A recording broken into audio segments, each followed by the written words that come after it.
जय हिंद दोस्तों। आज 30 मार्च 2022 है। दैनिक जागरण के ब्रीफ न्यूज़ एनालिसिस करेंगे। समय की कमी है इसलिए ब्रीफ एनालिसिस मैं आपके साथ करूंगा और चर्चा में ये करूंगा कि कौन सा न्यूज़ इंपॉर्टेंट है और किस पर्सपेक्टिव से किसी न्यूज़ को देखा जाना चाहिए। मंडे एंड फ्राइडे को फिलहाल मैं कंप्लीट न्यूज़ एनालिसिस करता हूँ। रेस्ट डे जब समय मिलता है तो मैं ब्रीफ एनालिसिस का करता हूँ, लेकिन इसका पीडीएफ मैं डेली टेलीग्राम पे पोस्ट करता हूँ, इसलिए टेलीग्राम चैनल नहीं ज्वाइन किया है तो जाकर के ज्वाइन कर लीजिएगा। देखिए, फर्स्ट पेज पे ये न्यूज़ काफ़ी इंपॉर्टेंट है। असम पुनर्गठन अधिनियम 1971 के द्वारा 1972 में मेघालय की स्थापना हुआ था। 885 मीटर के आसपास बाउंड्री मेघालय असम के साथ शेयर करता है। 12 जगह पे डिस्प्यूट था। उस 12 जगह में 6 जगह के डिस्प्यूट को कल सॉल्व कर लिया गया है और लगभग 70% भूमि जो है वो विवाद मुक्त हो गई है। तो निश्चित तौर पे असम और मेघालय के लिए ही नहीं, पूरे पूर्वोत्तर भारत के लिए कल का दिन काफ़ी सकारात्मक दिन रहा है। इसकी मध्यस्थता हमारे देश के गृह मंत्री अमित शाह जी ने किया है। इसके अलावा यहाँ पे देखेंगे, पिछले कुछ वर्ष में कई समझौते पूर्वोत्तर में हुए हैं जो कहीं न कहीं केंद्र सरकार की मध्यस्थता से इसको सॉल्व किया गया है। जैसे रियांग ब्रू जनजाति का जो इशू था उसको सॉल्व किया गया था। नागा विवाद को जो है कहीं की सरकार सॉल्व करने का प्रयास कर रही है। इम्पॉर्टेंट ये है कि आखिर सरकार पूर्वोत्तर पे इतना क्यों ध्यान दे रही है, नॉर्थ ईस्ट पे सरकार इतना क्यों ध्यान दे रही है। देखिए, इसका 2-3 पर्सपेक्टिव है। एक पर्सपेक्टिव तो ये है कि अगर आप भारत के मैप को देखिए तो तीन और भारत जो है समुद्र से घिरा हुआ है।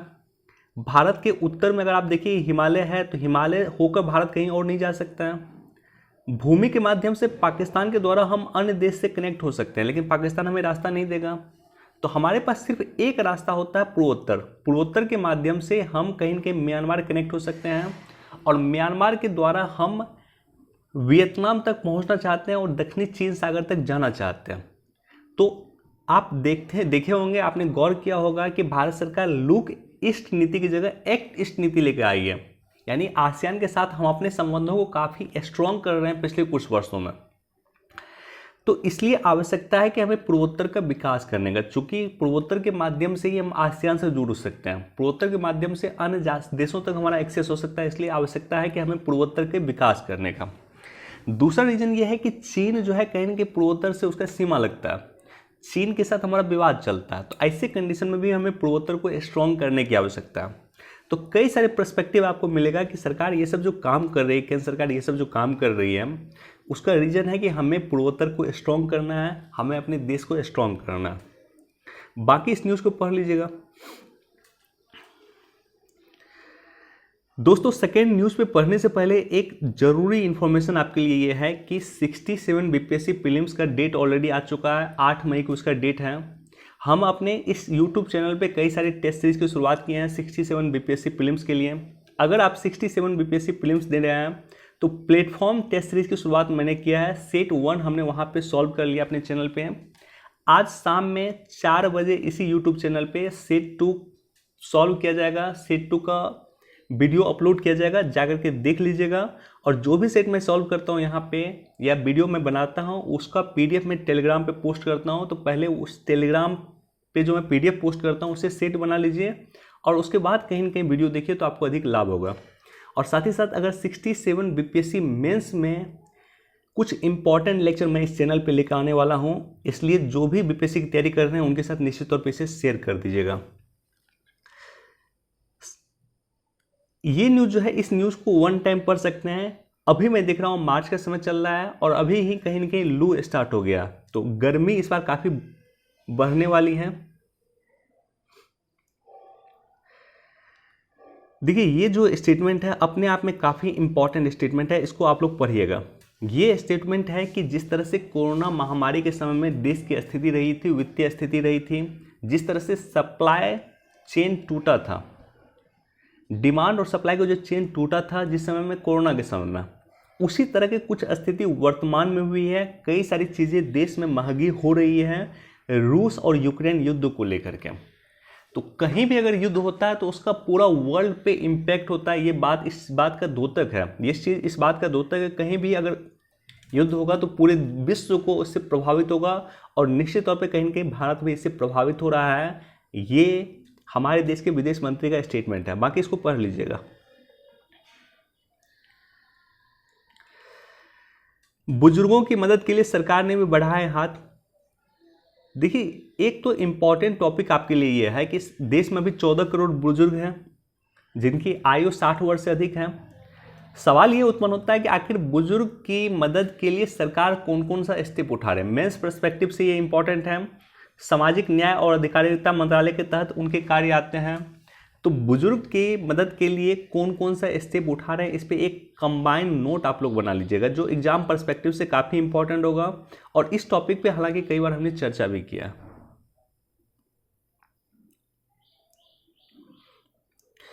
देखिए, ये न्यूज़ जो है इसका बैकग्राउंड थोड़ा इंपॉर्टेंट है, न्यूज़ इंपॉर्टेंट नहीं है। कौन गिरफ्तार हुआ है नहीं हुआ है ये आपके लिए बहुत इंपॉर्टेंट नहीं है, लेकिन बैकग्राउंड इंपॉर्टेंट है। बैकग्राउंड इंपॉर्टेंट ये है कि भारत का जो अगर आप मैप देखेंगे,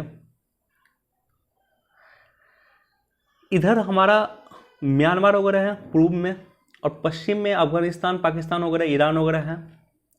गोल्डन ट्रायंगल यहाँ पे है, यहाँ गोल्डन ट्रायंगल है। गोल्डन ट्रायंगल में 3 देश आता है, ये कई बार क्वेश्चन पूछा गया।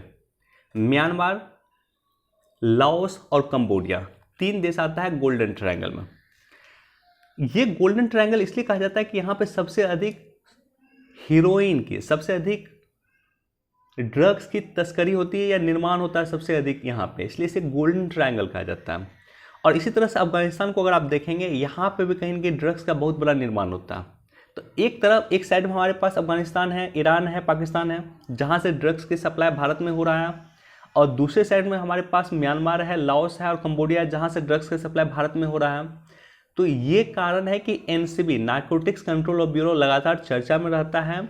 और यही इंपॉर्टेंट है कि किस तरह से हम, चूंकि हम दोनों साइड से हम इस समस्या से, ड्रग्स की समस्या से जूझ रहे हैं। जो देश ड्रग्स बनाता है वो कहीं ना कहीं भारत में इसका सप्लाई करेगा और कर रहा है।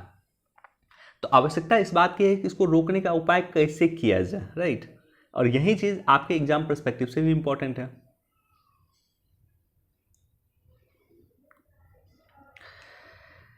भाजपा काल में ही सभी पूर्व पीएम को किया जा रहा है याद। इंपॉर्टेंट नहीं है, इंपॉर्टेंट यह है कि 14 अप्रैल अंबेडकर जयंती, उसी दिन एक संग्रहालय का उद्घाटन किया जाएगा और भारत के जितने भी प्रधानमंत्री रहे हैं उन प्रधानमंत्री के जो भी कार्य रहा उन कार्य का वहाँ पे समावेशन होगा उस संग्रहालय में।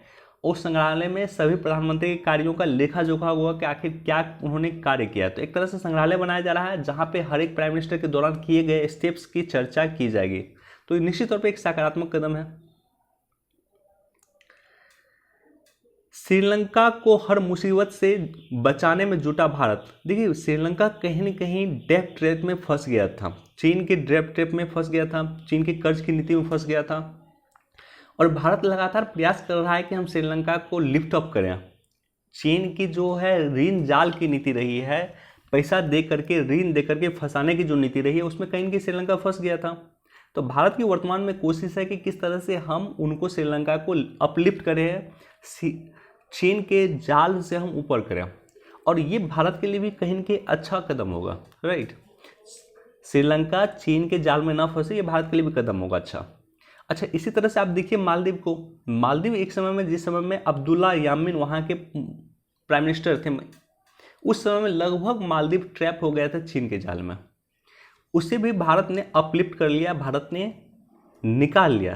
तो मालदीव को भारत ने चीन के जाल से लगभग निकाल लिया है और श्रीलंका को निकालने का प्रयास कर रहा है। इसी संदर्भ में आपने देखा होगा कि श्रीलंका को भारत ने $1 बिलियन का ऋण दिया है। और साथ ही साथ अभी हमारे देश के विदेश मंत्री श्रीलंका गए थे, तो फिर श्रीलंका ने $1 बिलियन के ऋण की एक्स्ट्रा मांग किया था भारत से। ये टॉपिक इंपॉर्टेंट है। इस पर मैं आई थिंक पिछले वीडियो में मैंने चर्चा किया था कि बिम्स्टेक का मीटिंग होने वाला है और बिम्स्टेक की अध्यक्षता इस बार श्रीलंका कर रहा है। तो डायरेक्टली क्वेश्चन पूछ सकता है आपसे कि बिम्स्टेक की अध्यक्षता कौन कर रहा है इस बार? श्रीलंका कर रहा है। सवाल ये उत्पन्न होता है कि भारत बिम्स्टेक पे ध्यान क्यों दे रहा है? 2016 से लेकर के अभी तक सार्क की एक भी मीटिंग नहीं हुई। तो सार्क को निष्क्रिय किया जा चुका है, सार्क को भारत ने निष्क्रिय कर दिया है, इनएक्टिव कर दिया है। और सार्क की जगह भारत बिम्स्टेक पे ध्यान क्यों दे रहा है, ये मेंस पर्सपेक्टिव से इंपॉर्टेंट टॉपिक होगा। और इस बिमस्टेक पे आपकी नज़र होनी चाहिए। जो भी यहाँ पे रिजोल्यूशन साइन होगा वो भी एग्जाम पर्सपेक्टिव से इंपॉर्टेंट होगा। देखिए, किसानों का जो मूवमेंट चल रहा था, उस मूवमेंट में एक इम्पॉर्टेंट मांग किसानों की थी कि हमें एमएसपी की लीगल गारंटी दिया जाए। सरकार ने कहा है कि एक कमेटी बनाएगी एमएसपी को लेकर के, और वो कमेटी सुझाव देगी कि एमएसपी को किस तरह से लीगल गारंटी दिया जा सकता है।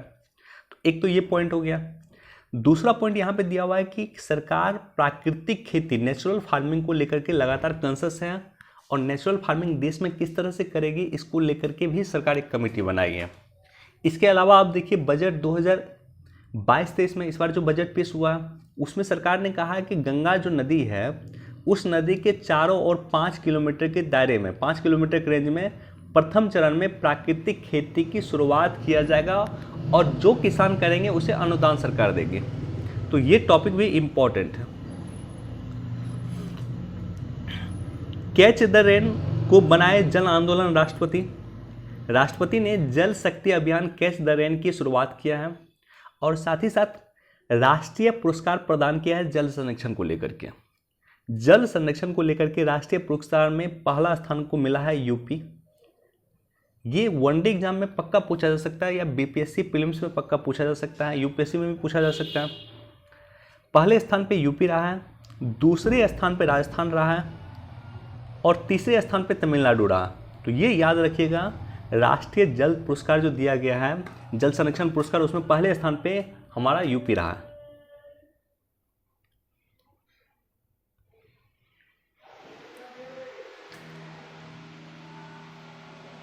एक बार इसको पढ़ लीजिएगा, और यहाँ पे असम और मेघालय विवाद को लेकर के चर्चा, इसको भी देख सकते हैं। उत्तर प्रदेश के हर जिले में बनेगा बाल मित्र थाना। तो ये भी एक अच्छा इनिशिएटिव है। बाल मित्र थाना उत्तर प्रदेश के प्रत्येक जिला में बनेगा। वरिष्ठ लोक गायिका शारदा सिन्हा को लोक निर्मला सम्मान, आज प्रीलिम्स पर्सपेक्टिव से इंपॉर्टेंट है, क्वेश्चन पूछा जा सकता है कि शारदा सिन्हा को कौन सम्मान दिया गया है, तो लोक निर्मला सम्मान, और ये बिहार से संबंधित है। देखिए, ये टॉपिक प्रीलिम्स पर्सपेक्टिव से भी इंपॉर्टेंट है और मेंस पर्सपेक्टिव से भी इंपॉर्टेंट है। मेंस में भी क्वेश्चन यूपीएससी में पूछा गया है, स्टेट पीसीएस में पूछा गया, बीपीएससी में पूछा गया, उत्तर प्रदेश पीसीएस में पूछा गया। मेंस में एक टॉपिक पूछा जा सकता है कि आखिर जंगल में जो आग लग रही है उस आग का क्या कारण है। सरिस्का टाइगर रिजर्व है, कहां पे है, राजस्थान में है। सिमरीपाल कहां पे है, उड़ीसा में है। दोनों ही जगह आग लगा हुआ है। अब दोनों जो जंगल है वहां पे जो आग लगा हुआ, उस आग को लगातार वायुसेना के हेलीकॉप्टर बुझाने का प्रयास कर रहे हैं। तो प्रीलिम्स पर्सपेक्टिव्स तो इंपॉर्टेंट यही है, ये नाम पूछ देगा कि सरिस्का कहाँ पे है, तो राजस्थान में है, सिमरीपाल उड़ीसा में है। मेंस पर्सपेक्टिव से क्वेश्चन पहले भी पूछा गया, फिर पूछा जा सकता है कि आखिर जंगल में आग लगने का क्या कारण है। जंगल में आग लगने का प्राकृतिक कारण भी है और जंगल में आग लगने का मानवीय कारण भी है, दोनों याद रखिएगा। साथ ही साथ जंगल के आग को किस तरह से कंट्रोल किया जा सकता है।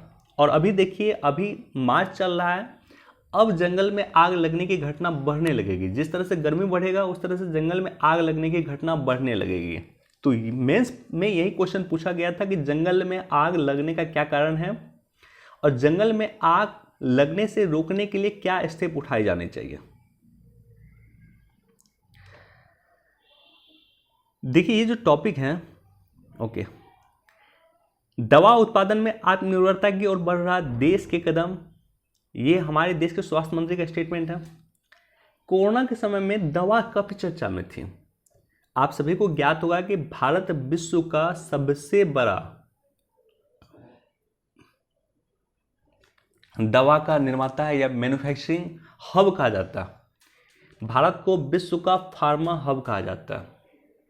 लेकिन जो फार्मा का हब कहा जाता है, हम जो दवाई बनाते हैं, दवाई का जो कच्चा माल है उसको एपीआई कहते हैं, एक्टिव फार्मास्यूटिकल इंग्रेडिएंट। हम दवाई का विश्व का हब है, हम विश्व में सबसे अधिक दवाई का निर्माण करते हैं, हम इस बात पे गर्व करते हैं। लेकिन सवाल ये होता है कि उस दवाई का जो कच्चा माल है वो हम विदेश से मंगाते हैं। 90% जो है भारत अपनी आयात करता था एपीआई का, दवा के कच्चे माल का 90% कच्चा माल का हम विदेश से आयात करते थे, और 90% में भी आप देखेंगे लगभग 70% तो हम सिर्फ चीन से आयात करते थे। अब हुआ क्या, कोरोना शुरू हो गया, सप्लाई चेन बंद हो गया। ऐसे कंडीशन में चीन से हम मंगाना बंद कर दिए, विश्व के अन्य देशों से एपीआई मंगाना बंद कर दिए। भारत में कहीं ना कहीं एपीआई क्राइसिस हो गई थी एक समय में, और उसके बाद सरकार ने प्रोडक्शन लिंक इंसेंटिव दे करके लगभग 35 एपीआई संयंत्र का उद्घाटन भारत ने किया है। 32 संयंत्र का भी भारत ने उद्घाटन कर दिया।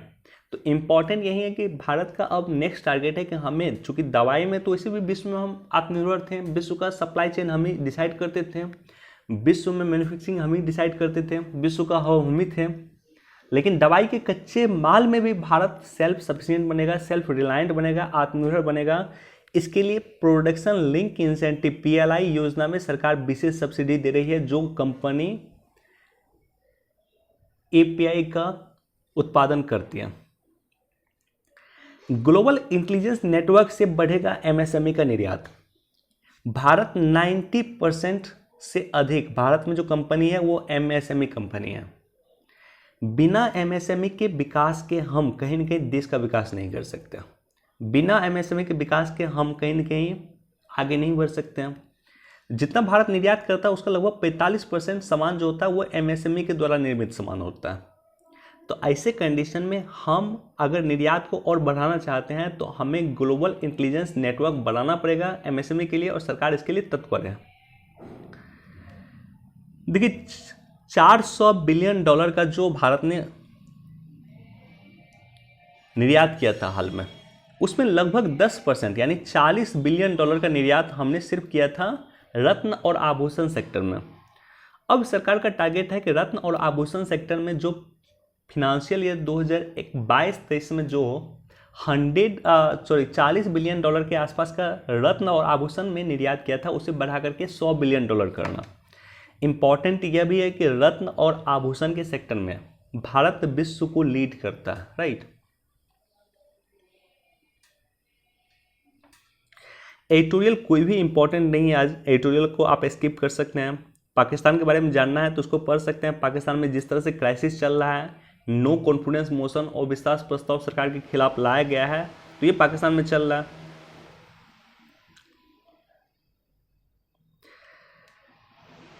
एक बार इसको भी पढ़िएगा, और ये भी इंपॉर्टेंट है, 4 धाम। देखिए, ये न्यूज़ इंपॉर्टेंट है, कितना होटल बुकिंग हुआ नहीं हुआ ये इंपॉर्टेंट नहीं है, इंपॉर्टेंट है 4 धाम परियोजना। 4 धाम परियोजना का एक तो धार्मिक पक्ष है कि कहीं ना कहीं जो चारों धाम है, हिंदू के जो चारों धाम है, चारों पवित्र स्थान है, बद्रीनाथ, केदारनाथ, यमुनोत्री और गंगोत्री, उसको कनेक्ट करता है। तो कहीं ना कहीं हिंदू लोग जो है अपनी यात्रा कर सकते हैं, वहाँ पे जा सकते हैं। तो एक तो धार्मिक पक्ष है। दूसरा और सबसे अधिक इम्पॉर्टेंट है इसको एक सामरिक पक्ष, सबसे अधिक इम्पॉर्टेंट। सामरिक पक्ष इम्पॉर्टेंट क्यों है? क्योंकि 4 धाम में जो इंफ्रास्ट्रक्चर का निर्माण हो रहा है, उस वहाँ पे जो रोड का निर्माण हो रहा है। अब देखिए, यहाँ पे जैसे मान लीजिए ये जगह है उत्तराखंड और इसके जस्ट आगे चीन है। तो चीन अपने यहाँ अच्छे से इंफ्रास्ट्रक्चर बना चुका है कि कभी भी चीन का सैनिक उत्तराखंड की बाउंड्री पे आ सकता। तो हमें भी ऐसा इंफ्रास्ट्रक्चर चाहिए कि कभी भी भारत के सैनिक कहीं ना कहीं उत्तराखंड की बाउंड्री पे जो चीन के साथ सीमा लगती है वहाँ तक जा सकता। इसलिए भी 4 धाम की आवश्यकता है। 4 धाम के माध्यम से रोड बन रहा है, सड़क बन रहा है, और उस सड़क के माध्यम से भारत के सैनिक आसानी से उत्तराखंड की जो सीमा लगती है चीन के साथ वहाँ तक जा सकता है। तो इसका सामरिक महत्व अधिक है धार्मिक महत्व से, हालांकि दोनों का इंपॉर्टेंस है। भारत से संपर्क साधने में जुटा कूटनीतिक खेमा। लगभग हर एक देश कोशिश कर रहा है रूस यूक्रेन वार में भारत को अपने पक्ष में किया जाए, इसीलिए रूस और ब्रिटेन के विदेश मंत्री भारत आ रहे हैं और अमेरिका के डिप्टी एनएसए भी भारत आ रहे हैं। देखिए, इजरायली प्रधानमंत्री की यात्रा फिलहाल स्थगित हो गई, उन्हें कोरोना हो गया, लेकिन इजराइल इंडिया संबंध आपके एग्जाम पर्सपेक्टिव से काफी इंपॉर्टेंट है। चलिए, इतना ही न्यूज़ था। वीडियो देखने के लिए आप सभी का धन्यवाद। Thank you so much. Please do like, share and subscribe. Thank you.